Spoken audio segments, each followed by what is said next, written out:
Bien-aimés dans le Seigneur, Shalom. Nous sommes mardi et nous bénissons le Seigneur pour ce nouveau jour. Alors toi, mon frère, ma sœur, qui me rejoint à l'instant, est-ce que tu peux élever ta voix avec moi pour que nous puissions glorifier le Dieu de gloire, le protecteur par excellence qui a veillé sur nous, nos familles, tout au long de cette nuit. Nous sommes en prière. Oh Dieu, comment ne pas te bénir, comment ne pas te célébrer et être reconnaissant pour ta sécurité, pour ta protection tout au long de cette nuit, dans nos vies, dans nos maisons, dans la vie de nos familles, la vie de notre ville, de notre pays, de tous ceux qui nous sont chers. Que toute la gloire te revienne, mon Dieu, mon roi, au nom de Jésus-Christ. Amen. Implorons, mon frère, ma sœur, le pardon et la miséricorde de Dieu sur nos vies, sur la vie de nos enfants, de tous ceux qui nous sont chers. Nous sommes en prière. Seigneur, pardonne nos péchés.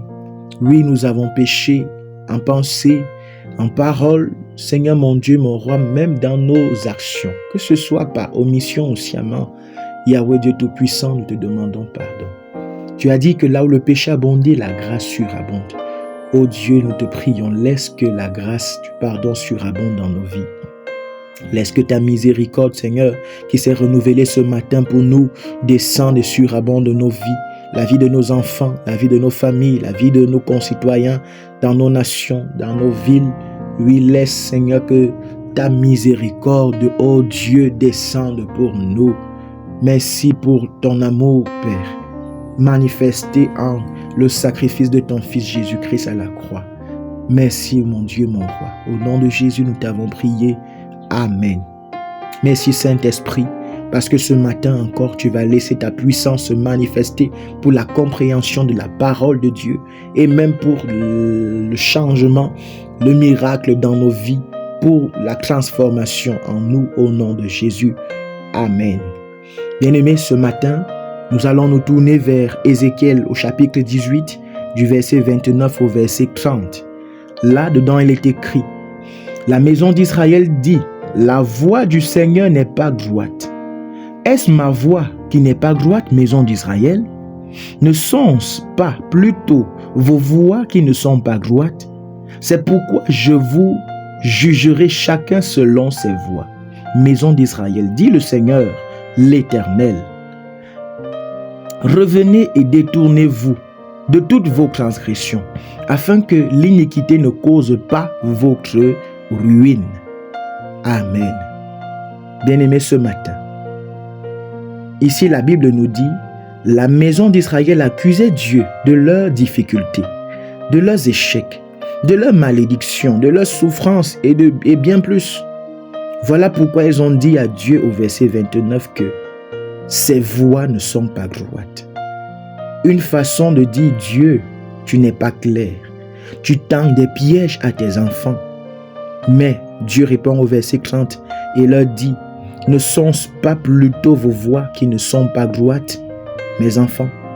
Oui, bien-aimés, dans nos vies, nous traversons et rencontrons des difficultés. Oui, mon frère, ma soeur, toi qui m'entends certainement, il y a des problèmes que tu rencontres. Tu es limité dans ton travail. Il y a des échecs cuisants qui se renouvellent, se multiplient dans tes activités, dans tes projets. À la maison, ça ne va pas. La santé des enfants, ça ne va pas. La santé de ton foyer, ça ne va pas. De ton couple, ça ne va pas. Dans ton quartier, tu es humilié. Dans ton lieu de service, tu es accusé. Un peu de partout, il y a des difficultés. Et à un moment donné, peut-être toi qui m'entends, tu es même déjà lassé de la vie. Tu en as marre et tu veux même te donner la mort. Et tu accuses par-dessus toute chose Dieu.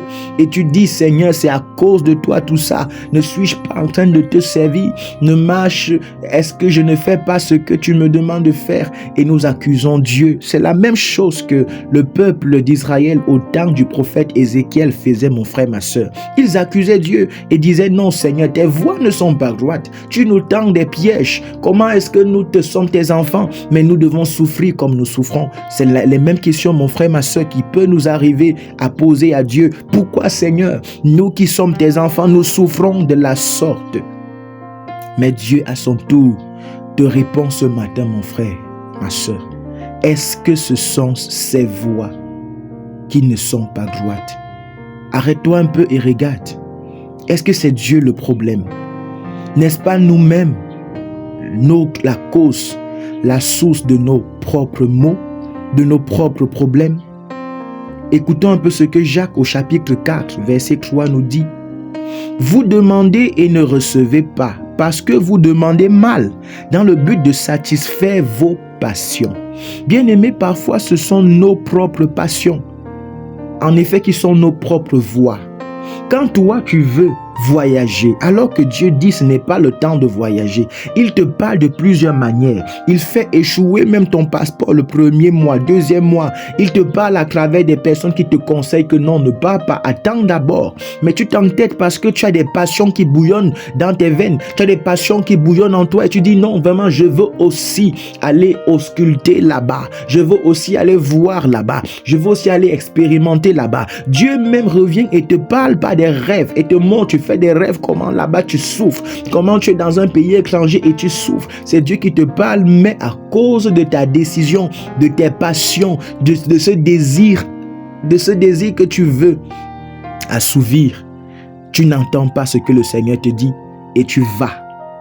Tu ne fais que à ta pensée, à ta tête, à ton bon vouloir. Et lorsque tu arriveras là-bas et que tu commenceras à souffrir, tu vas t'arrêter et commencer à accuser Dieu pour dire Seigneur, tes voies ne sont pas droites. Mais Dieu, lui, sera en train de dire également sur son trône, dans sa présence là-bas, mon fils, ce sont tes voies à toi qui ne sont pas droites parce que je t'ai parlé, je t'ai mis en garde, je t'ai montré. Oui, Job 33, verset 14 nous dit que Dieu nous parle tantôt d'une manière, tantôt d'une autre pour mettre des instructions, pour nous donner des instructions, pour nous blâmer, pour mettre le sceau à ses instructions, même pour nous donner la marche à suivre. Oui, Dieu t'a parlé, t'a montré que non, c'est pas encore le moment, tu le feras. Je te ferai voyager, mais c'est pas aujourd'hui, c'est pas ce mois, mais tu as foncé, tu es parti.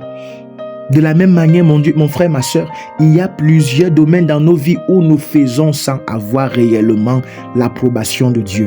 Et quand Dieu refuse que nous puissions nous lancer dans un domaine, que nous puissions nous lancer à un moment précis dans l'espace-temps, c'est parce qu'il connaît qu'à ce moment, ce que nous voulons faire nous apportera plus de problèmes que de bénédictions, nous provoquera dans nos vies plus de pleurs que de joie. Oui, plus de problèmes, de difficultés que d'aisance. Parfois, nous refusons d'écouter ce que Dieu nous dit. Ou alors, nous ne sommes pas disposés, capables d'écouter ce que Dieu nous dit. Et là, quand nous nous engageons avant le temps et que nous frappons nos faces au mur, sur les obstacles qui nous font mal, nous commençons à pleurer et nous rejetons la faute sur Dieu. Et Dieu, lui, à son tour, dit non. Ce n'est pas moi, ce sont plutôt vos voies. C'est les chemins que vous décidez d'emprunter sans moi qui sont les mauvais chemins. C'est les choix que vous décidez de faire sans moi qui sont les mauvais choix. C'est les options que vous choisissez sans moi qui sont les mauvaises options. C'est les projets que vous bâtissez sans moi qui sont des mauvais projets. Surtout que le psaume dit que si l'Éternel ne bâtit, celui qui bâtit travaille en vain. Le Seigneur dira, c'est la sécurité que vous cherchez ailleurs et non chez moi qui est la source de votre problème, parce que Dieu dit que si ce n'est lui qui protège, celui qui garde en vain. Oui, beaucoup parmi nous allons chercher la protection ailleurs. On va chez des marabouts, on va chez des charlatans et on revient. Lorsque ces marabouts, ces charlatans nous donnent des produits, font des pactes dans nos vies, pas des scarifications, ça arrive quelques jours plus tard et ouvre encore des portes à de plus gros problèmes. Et lorsque cela arrive, nous avons notre tatami, notre sac sur lequel cogner qui est Dieu. Nous nous tournons sur lui et nous nous déchargeons et l'accusons. Et lui dit également à son tour, ce n'est pas moi, ce sont vos voix. Oui, bien-aimé, ce sont nos voix. En ce moment, cette semaine, quels sont les projets que tu as décidé de faire?